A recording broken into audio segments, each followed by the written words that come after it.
Summary of De La Riva towards the berimbolo.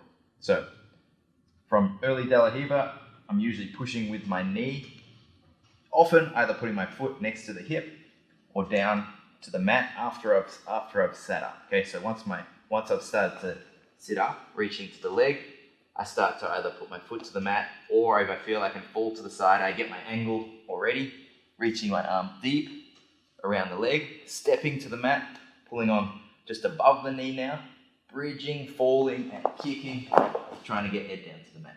Okay, if we go back to that. If he doesn't go to the mat, he'll often step back. That lets me start to work behind towards the back from here to like a standing crab ride. Or as I start trying to get my angle, Ed starts to try to step around. I make him step wide. He either drops to his knee like he has now, and I can enter the waiter position. Once I get Ed's hips to the mat, we look to get into the berimbolo position, or we can just try to get up. So if we want to just get up, we change to our right hand. So we lift the foot up, change hands, start getting up, and get up top. If I want to get to the berimbolo position, I want to capture the knee line. I want to block this arm from cross-facing. So I'm going to start to swing forward, block, put my foot across the hip, and start to reach, roll through, and reach to the far hip. If Ed blocks this leg, usually with this arm, then I'm going to spin on the spot, look to pummel in front, extend, and then pummel my foot across the armpit. If he blocks with his left arm, I tend to frame up near the armpit, sometimes on the tricep, usually the armpit, to try to pummel back, and again, get across the armpit here. To finish the berimbolo, if Ed is seated, I keep my knee free, reach to the far leg, and start to take him over. If Ed falls down flat, I shoot my hips in, knee points to the roof, I lever him over with the wedge, capture the trap and the hip, and I work towards taking the back.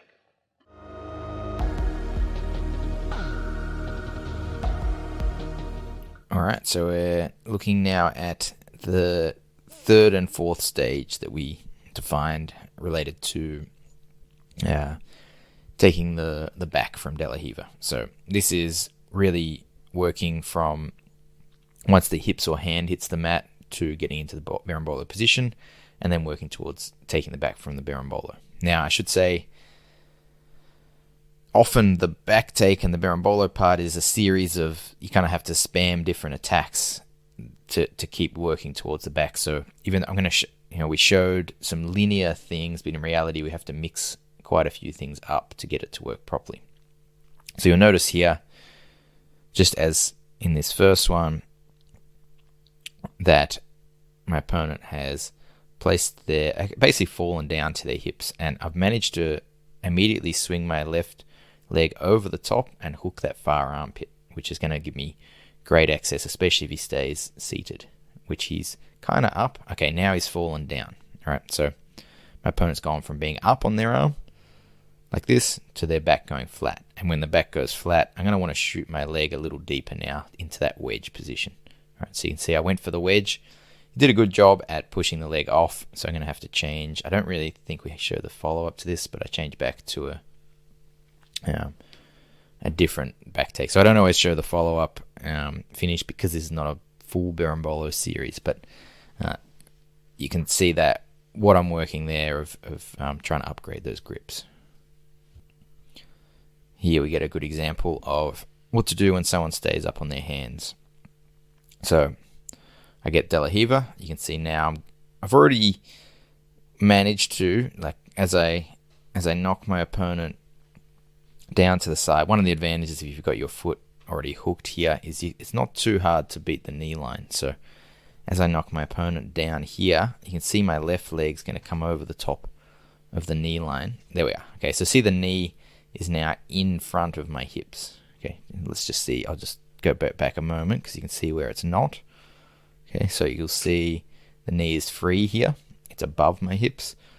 And once I curl a little more, there we are. Okay, by holding the leg, it's managed to push that knee line in. I've hooked the far ankle. My opponent's posting on the hand. I should be able to slingshot forward here and start to bring the hips in front, just like we showed. Okay, not all the way there, and as I said, often you have these follow-up scrambles, but this one did end up in a back take, but we don't have to show that. You can see how that could turn into now a back take scramble.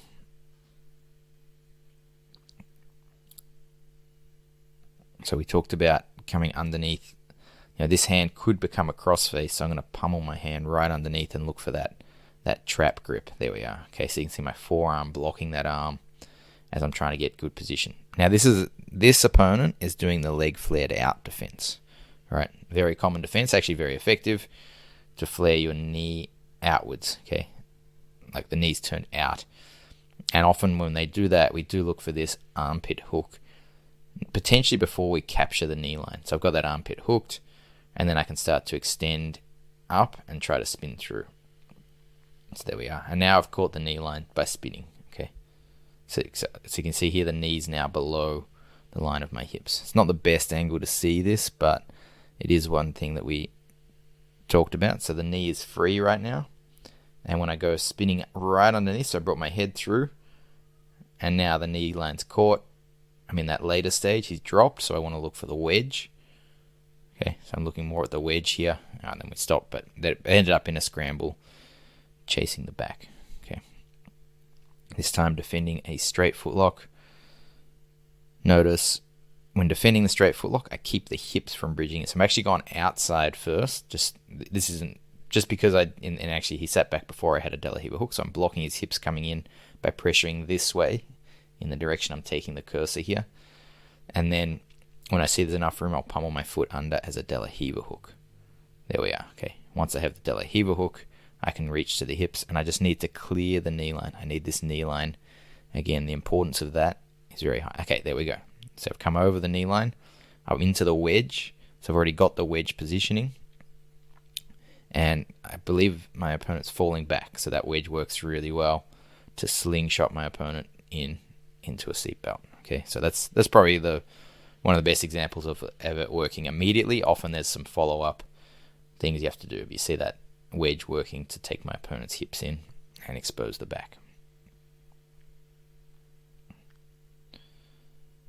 This one's probably a bit too fancy. Here's a good... Actually, this one's quite good. Even though I miss it, you can see the potential for the back take. So, opponent up on their elbow. Similar response to if they were up on their hands. Put my foot to the armpit. I've captured the knee line. I've reached to the far knee here. So I'm in perfect position to swing the hips over the top. Right. Now, my opponent did a good job of actually getting up and spinning the hips over. So usually, what's going to make me win this is if I capture the hip with my hand. You can see I just miss it. Okay, so if I'm onto this, I capture that hip, but I was slightly late. See, not quite enough around the corner. My head's ducked behind the back, so I've almost got the back, but I actually just slipped this just as he postures up. Okay, and then end up in closed guard, but a good position to attack the arm. All right, so getting De La Riva. Opponent works to back step, so this gives me... Oh, sorry.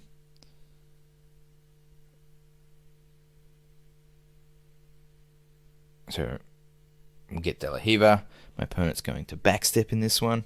I managed to hook the far hip, grip onto that, and then I can work into the wedge position here. You see that wedge exposing the back. Let's just have a look at that. So you can see what would happen without it. So here, my chest is not really behind the back, okay? And I'm facing my opponent. I need to actually face towards the roof a little bit. There we go. So I brought my hips up. I face a little more towards the roof. And my knee's going to do I'm going to kind of tilt him a bit more to face away. Okay, see that? Okay, that wedge, this knee jammed up. You can see my foot stepped on the mat. And wedging down here has exposed his back to my chest. Now I can get my chest behind the back and work to take the back. Okay, just watch that once more. You'll see a little exposure of the back. I get my chest behind the lower back, and that's the key towards taking the back. David actually does a very good job here. This is a great example of flaring the knee out. Okay, so we looked at that a little earlier, but you can actually see it on this one, but might not have the exact same great ending. Okay, so the knee is flared out. So, like, if I was to try to keep doing the berimbolo, how am I going to spin my hips all the way past that leg? It's too far. I have to look for the pummel to the armpit here with my foot. So I look for this armpit, and then I'm going to try and stretch his leg out to capture the knee line. So look, I've got the arm. I'm looking for the armpit now. Okay. He actually sat back. Okay. But I've now into like a chance to work for the bolo again. Here we are. And now I'm in actually kind of like I could have gone on top, or I can look for the wedge. And I was playing around with something that we didn't really cover because that's a kind of specialist thing with the bolo there. But an option, you've got to take the back there.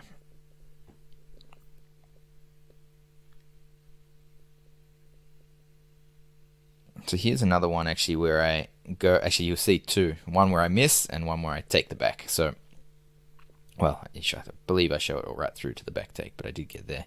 So in this one, I knock the hips down onto the mat.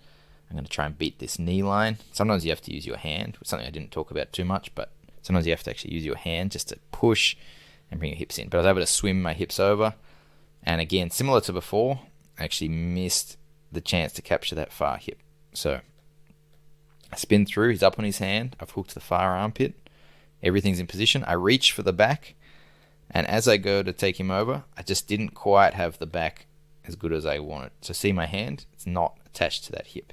Okay, if it was holding the hip, I see that's like completely lost the hip. That would have pulled me up with him. The momentum would pull me up on top, and I would take the back, but I missed that, and I had to then go back to guard and play from guard. Okay, so just watch that again. You'll see my hand almost capture the back. So my right hand here wants to get that far side hip. I didn't quite have it, and I missed it. Okay, and I believe the next time that we go through, I actually get a chance to capture that far hip. So also, let's see what happens. I'm trying to remember exactly. So you see me using my foot to the ground, trying to off balance. I'm pushing off the mat. Oh, wait, I didn't get that one. Okay, this is a different one. All right, this is another example of the wedge. Okay. Never mind. What happened to the... Yeah.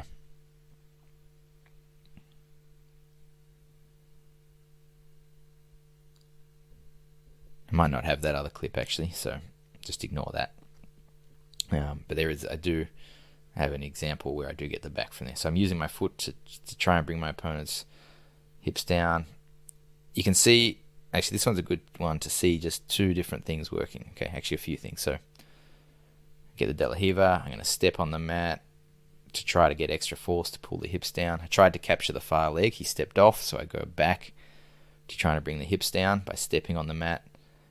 And I grabbed the far leg. When I grabbed the far leg, he's dropped. Okay, and he's going to look for the foot lock. I'm going to look to pummel my foot into that armpit. Here we go. And I've caught the knee line as I roll through. So I'm now in the last phase now.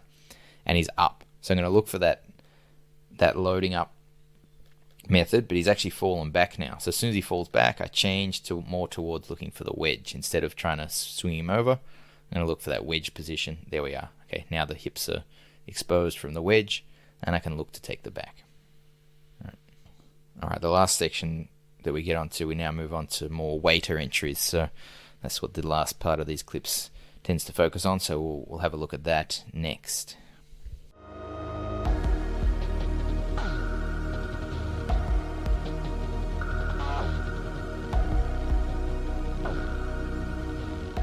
We're now looking at De La Riva to waiter or X-guard. So just a quick overview of our options here. So this is when basically our number one movement we should go for when we get to De La Riva is we try to make an angle on our opponent.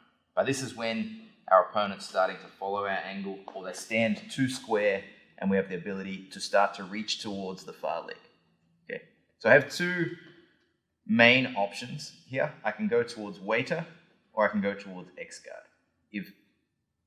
Or I can go back to De La Riva as well, right? Towards the bolo position. So if I can reach to this leg, I'm going to tend to work in towards a modified X-guard, where I can start to come up. And if Ed happens to drop to his knee, we're going to swim under and get into the waiter position, which is obviously a position we cover in the waiter guard section.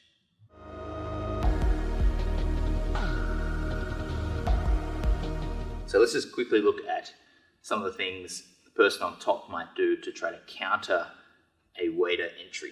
Right? There's not actually that many options they have, but they can still put you in a bit of danger if you do this wrong. So the first is a knee cut. Okay, as Ed starts to open this knee out, if they have the ability to punch an underhook and the knee through, then you can get into a very late stage knee cut. This is not a good position to end up in. Okay, so we need to be aware about not giving them the chance to cut this knee across, especially while pummeling an underhook.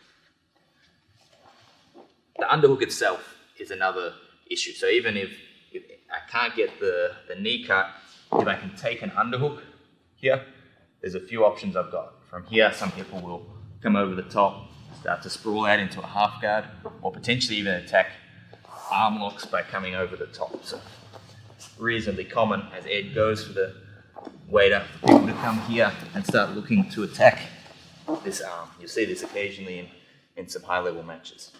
Another option is just to try to jam the leg. So if Ed happens to put his leg inside, which is kind of one of the defining features of the wader, if I happen to just settle into something like a headquarters, then this would be a bad outcome for Ed. He had De La Riva, now he's stuck in a worse position. Headquarters, he should be thinking about retention now.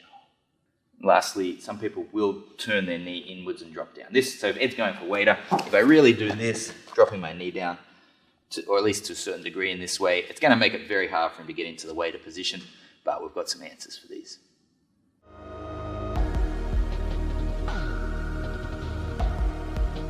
One concept we want to think about when entering wader is making this leg light, the leg that we've got essentially the De La Riva hook or De La Riva positioning on. Okay, so if I can make this light, it's very hard, and that means Ed has to be kind of heavy and slow on his free leg, which is what I'm essentially trying to reach towards and trap. Okay, if all his weight's on this right leg, Ed can step forward and backward quite easily on his left leg and kind of stop me from capturing the leg. So by pushing backwards with our knee and inwards, it's like I'm transferring the weight towards the other leg. Often, if this leg is light enough, that leg starts to lift in the air, which makes it easy to get into the wader position. Okay? So that's why one of the reasons, there's a few reasons why we're pushing with our knee here, but pushing back against the leg and in, making this leg light, this leg a little heavier, so we can work underneath and start to get into position.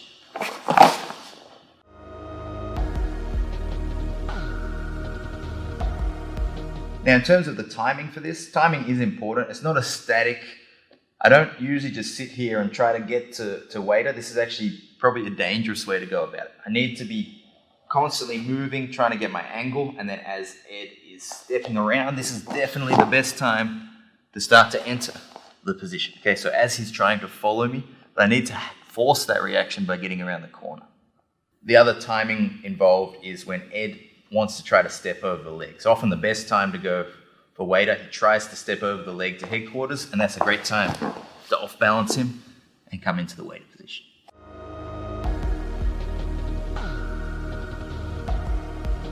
So I've got two options with my grip. I've got the ankle grip and I've got the underhook. Okay. Now, pros and cons of each. To me, with the ankle grip, it's a little easier to keep my hips square or even to turn in. So I want to put inward pressure on Ed's knee, and so see how my hips start facing this way, forcing him out to the side as I enter. Okay, that tends to be a little easier to do with a grip around the ankle like so. With the underhook, I tend to, like, as my elbow goes deep, it tends to turn me out, and it's a little more likely my hips get turned towards my left, which makes it a bit harder to knock Ed's weight out that way. So it can be good to do the underhook if you're able to keep yourself square if you want to get to the wader. So if I'm able to reach to the back of the knee, pressure in, and kind of turn his knee in a little bit where I can get the underhook but still keep good inward pressure, this is quite good. Okay. And the advantage of entering from the underhook is if Ed goes for the underhook on me as he starts to come through, because I'm underhooking his leg, it negates his underhook. Even if he gets that, it's not very useful. Okay. If I had the overhook, the ankle grip, and he gets an underhook, this is very worrisome to me. Okay, so it's a little bit of a trade-off for me. If I have the ankle grip, I'm probably more likely to get into the wader. I have to be more worried about protecting myself from getting underhooked. Whereas if I look to take the underhook, it might be a little bit more likely to get turned and make it more difficult to get into the wader position. But if I start getting into the wader position, I'm really not worried at all about Ed looking for the underhook.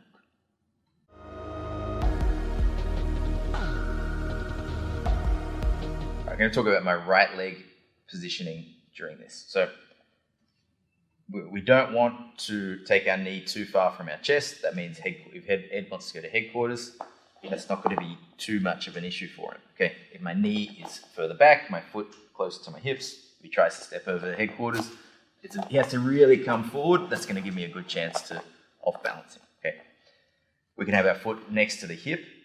That's fine. And often as he goes to step over, that's a good time to capture and off-balance. All right. Now, talk about when I hook this leg first, which is a very common way to enter. As I said, I often don't like to kick because that makes the leg further away. I'd rather kind of hook as he's getting around the corner. I want to kind of make him step wider by hooking. As Ed's going to step over and I hook, I don't want to turn my knee too far outwards. Okay, because especially when we're worried about a knee cut, one of the main ways we will defend a knee cut if Ed starts going with his knee through is having my knee pointed up. Okay, if I need to, if he goes for the knee cut, my leg can block and I can recover. Okay, by turning myself to the side like this, I might allow more room for that knee to come through and down. Okay, so I say this, you might break this rule a little bit, but generally as Ed goes to step over, I tend to keep my knee somewhat pointed towards the roof, not pointed down towards the ground. So once I get Ed wide, it's really important I keep him out to the side. So this leg will play an important role for that. So as Ed steps over or as I kick him out here, often I will, if he's starting to come back towards me, kick on his thigh to keep him away. Or occasionally, if he's a little closer, even hooking the near thigh to push my hips away and get me out towards the ankle line. So I really want to be like underneath his shin. And my leg here is going to be playing a role in keeping distance to do that. So stepping on the thigh, keep hooking the top of the thigh on the near leg to move my hips away and get me in better position. The last thing with this leg is if Ed is trying to step over, I often kick him in the butt. Okay, so I've got my leg reasonably high. If he wants to step over the leg, let's say I've got it at the hip, I want to keep my leg pretty high, so he has to step quite high. Okay, if he steps quite high, I kick up the butt, and that will bring him forward. Okay, so if my leg's down here and he steps over, he can just drop his hips and squat get into headquarters. So if my leg's down here, Ed wants to get into headquarters, he can kind of sit on the leg quite easily. Right? But if it's a bit higher, try and get to headquarters. I kick up the butt, he comes forward. Okay, and then it's easy to get into the wader or X guard, or coming back around for our angle again on the bowler.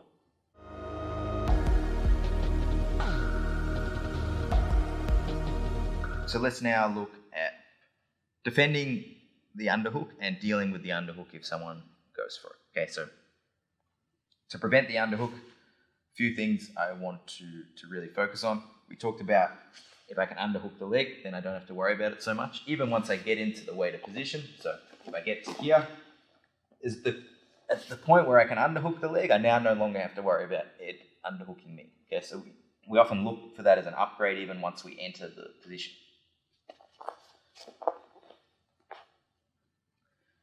I want to keep this space between my knee and my underhook quite closed. So I kind of almost want to I want to sit forward and keep my elbow locked tight as I enter, right? So if Ed looks for an underhook here, it's not as easy to get at.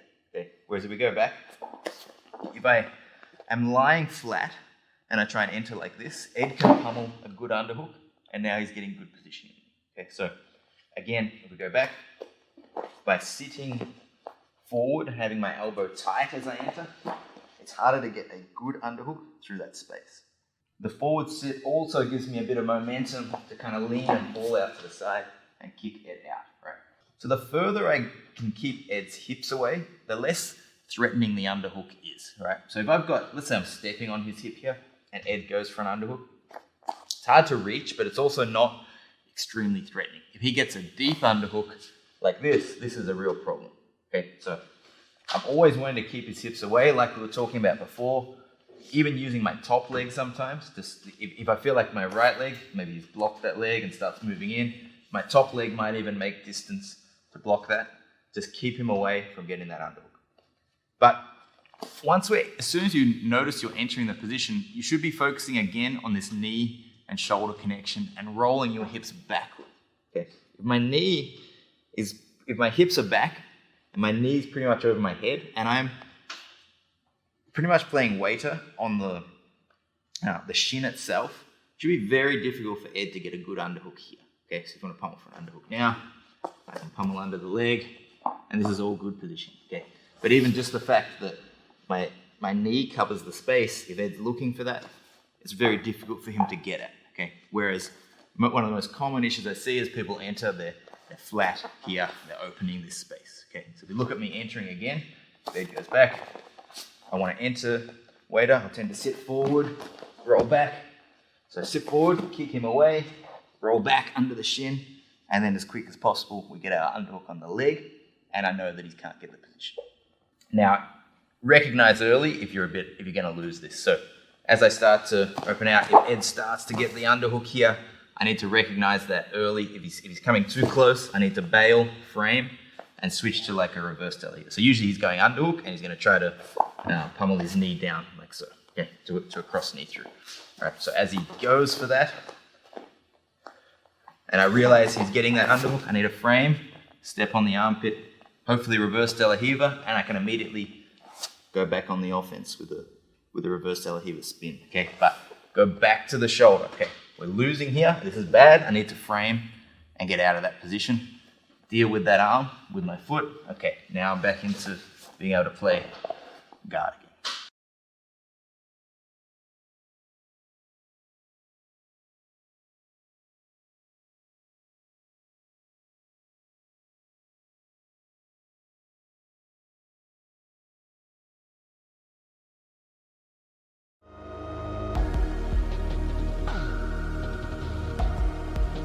In terms of stopping the cross knee through, Ed's knee driving through into good position, especially as he's looking for an underhook, this forward pressure of the knee is so important. Okay, you should feel like when I'm pushing against his knee, there's just no way that he can drive in for a knee through here. Okay, again, if I'm going open De La Riva hook, he's going to see a much bigger opportunity to start to drive that knee through and down. Unless if I've got an angle and I've got a good hook, he's probably not going to find that he can do that. But if I'm front on and I'm looking for a hook, he should find that he can start to drive a knee cut as he dives an underhook. Okay.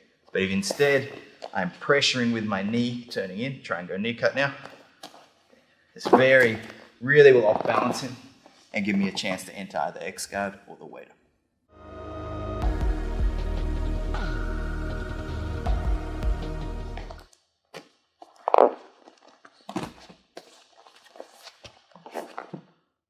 So going to go through technique now, De La Riva to X guard. So I'm going to make Ed step out to the side and he's going to stay standing, right? He's not going to drop to his knee as I reach for his leg. So I'm starting to get my angle, Ed steps around, I open his leg wide, and from here, I'm going to curl in. So I sit forward, curl in, and I'm going to capture around the ankle line, right? Not the knee, okay? If I grip the knee, Ed can step his foot back and drop down, back further even, and start like cross-facing, and this is not great positioning, okay? If I grip around the ankle or the shin, he can't bring his foot back. He could drop his knee forwards, but he's gonna come right over the top into fully into waiter, okay? So can you see the difference? If I grab at the knee, he can step back and move away and stretch me out. Whereas if I grip at the ankle, he can only drive forwards with his knee and come over the top of me. That's if he wanted to try to drop. So I hook, I keep the pressure in the knee as I start to curl in. And then I'm going to change sides. So I'm going to go from my right side to my left side. So my right knee is going to go towards Ed's right knee, and I'm going to pull my head towards the ankle here. Okay, so notice my knee blocking Ed from closing the gap. If he wants to close the gap on me here, my knee blocks. I step my feet together. Okay, just posture up for a second. So I'm going to have my foot hooking one side, my other foot steps back and collects the knee on the other side. So it's almost like I've got a grip here. Wherever Ed wants to move forwards, backwards, left or right, my feet are going to stay attached. Okay, and if the knee's in front framing, stopping him closing the gap. If he is up, I'll make his hands go to the mat by extending and rolling forwards, like this. And then from there, I can start to do a technical stand-up. Take my top leg to the ground, I get up on my elbow, I retract my bottom leg, and I pull down on the knee. So if he tries to run away, he can't. Okay, from here, I climb and take the hips. So again, either I hook to make Ed step, or maybe he's stepping over my leg, I kick him forward, he stays up. I'm gonna hook underneath the ankle. I'm gonna pull myself towards the leg as I change sides and extend out, feet together like this. Okay, let's turn. So my right foot hooks behind the knee, left foot in front of the knee. I extend and take him forward. So I kind of push upwards in the air and tilt forwards. Once I'm there, I start getting up on my elbow. In reality, it's kind of at the same time. So I kind of like push and get up, post my leg on the mat, retract, pull down on the knee in case he's trying to run away, and then start to climb to the hips.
So for the wader entry, I've got my foot on the outside of the hip, or it's back, folded, floating here. I'm going to have my knee pressuring in to Ed's knee, pushing his knee towards his other knee, holding the ankle, or potentially with an underhook. Either way is fine, as long as my knee still has that pressure. Okay. From here, I start making my angle. Ed starts to step around. I make him step wide. And he doesn't want me to reach his leg, so he drops his knee. Okay, this is a good reaction by Ed, because I can't get X-guard. So I'm going to keep him away now. I'm going to either step on his leg or hook to the near leg. I swing my hips backwards, and I make sure my hips come above my head. I bring my leg to block the shin, so he can't retract his foot, which allows me to get the underhook on the leg. All right, so as I knock Ed out, I curl myself in and up, bring my hips back, underhook the leg, and I have the full wader position. So I'm pressuring with my knee as Ed starts to try to step over the leg. I hook, I sit forward, keeping my knee close to my chest. I change to hook either the leg or the near calf if I can, rolling back, keeping him from being able to retract. Retract your leg. See my legs stopping that as I work to get my underhook.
So a lot of the time when we start going for the wader entry, Ed will turn his knee inwards to try to block it. For example, like this. Okay? And there's no way I get underneath the leg. So if we just turn a little, see, it's very hard for me to get under for wader. If I tried to roll back, I'd probably actually put myself in a vulnerable position to do so. Okay? So when we see the knees turned in, we're going to go back to De La Riva. I'm going to put a hook here to make space, and it's actually going to be a good De La Riva hook later. And I'm going to step on the leg.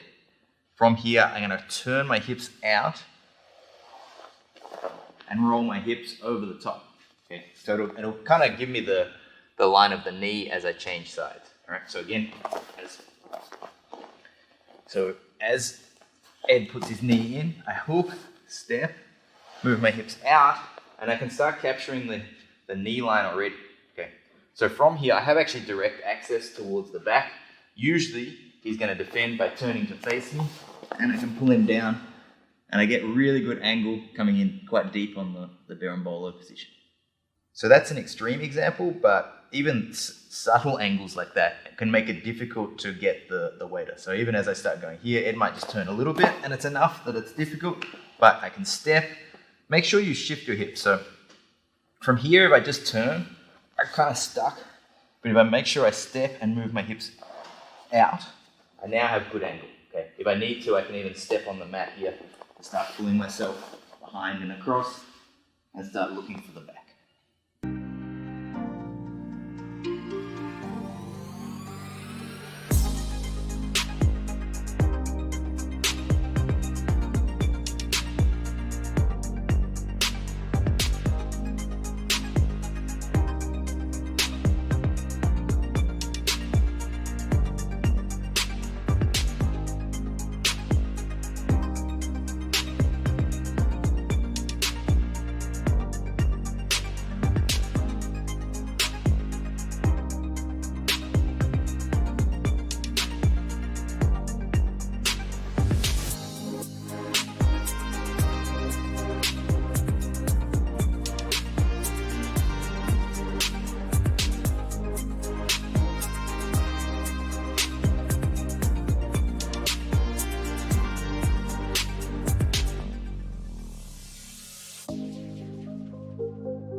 All right, we're looking at some waiter entries from De La Riva. So you just notice I go for waiter here, but my first movement in this one is to look for the angle. So always look to go around the angle first. That's the most important thing, is I look towards De La Riva first, and then I sensed that the positioning, this leg was kind of stepped too far forward, so I felt like hooking that leg. Does that make sense? So as I started to go for De La Riva,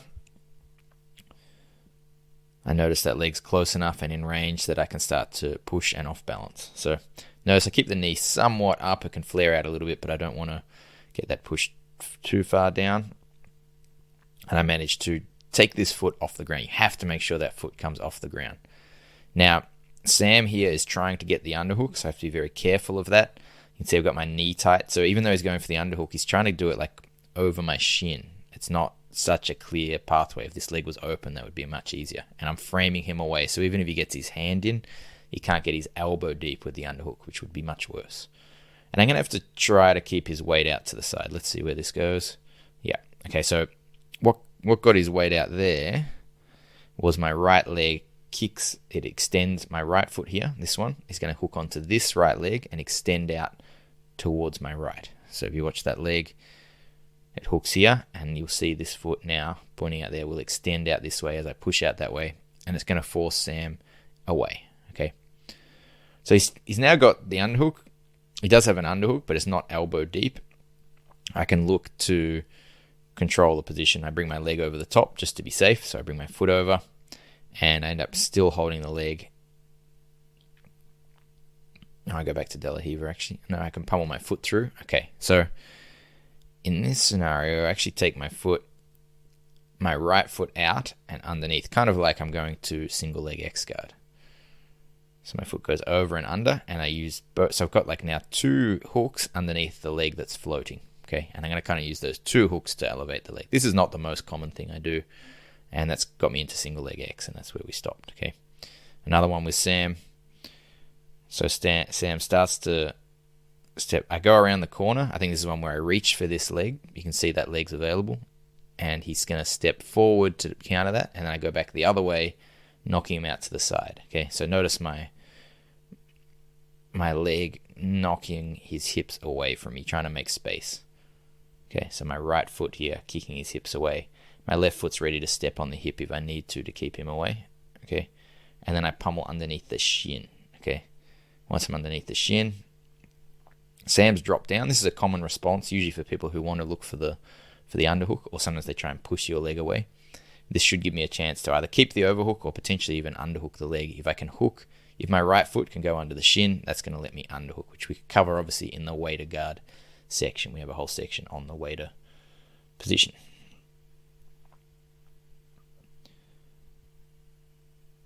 Here I'm going for De La Riva first. I underhook the leg as I do that. So this is a scenario where I actually go for the underhook entry. So as I'm here, my right arm underhooks, and then I stretch out, keeping that underhook, trying to knock Steve to the side like this. See how the underhook, I get a good ability to lift that leg. Now, I messed up here by allowing him to push my leg in front. I still want this to hook underneath or behind so that I'm actually trapping him forward, okay? But, so I've actually had to come back, I think. I try again there, knock him forward, but I lose positioning a little bit, and back to just guard retention. Another De La Riva attempt, and then back into, as he defends that, coming back, looking for the waiter. So going one way, then the other.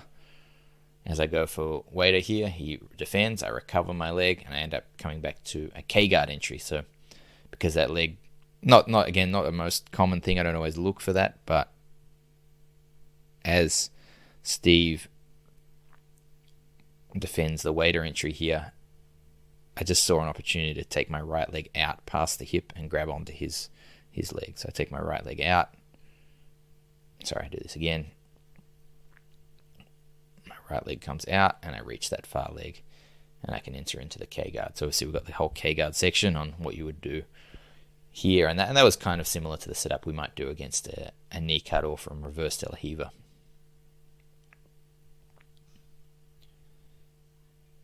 Here on Jorge, looking for the waiter entry and then spinning back into the bolo. Against Hugh, notice my right leg and my top leg as well. So I'm using both feet here as Hugh turns his knee in a lot. So he's looking for that kind of knee cut. Sorry, I'll go back to Hugh's one in a sec. Hugh's looking for that kind of knee turned in, knee cut defense to the waiter entry. So I step with my top leg even, just trying to push I want to stretch this leg out. And it's hard to stretch that leg out on this angle unless I can push his hips away. Then I can stretch his leg out and elevate it. So there we go. You can see I've made a bit more distance. Both feet now working. Trying to stop this foot from being on the ground. If he's got weight on the ground on that leg, that's no good. Okay. I might be able to go towards modified X guard though. So notice how he swung his hips underneath. That was to prevent me grabbing the leg for modified X. Okay, so we watch that again. As I go towards that modified X guard entry, I reach towards the far leg. He drops it, okay, to stop that. And that opens this leg out. So to defend the modified X, he's swung this leg out, dropped down to his left. I'm now going to be in the waiter position. That's going from a waiter attempt back into De La Riva here. And I think this is a case of going towards waiter. See the knee position.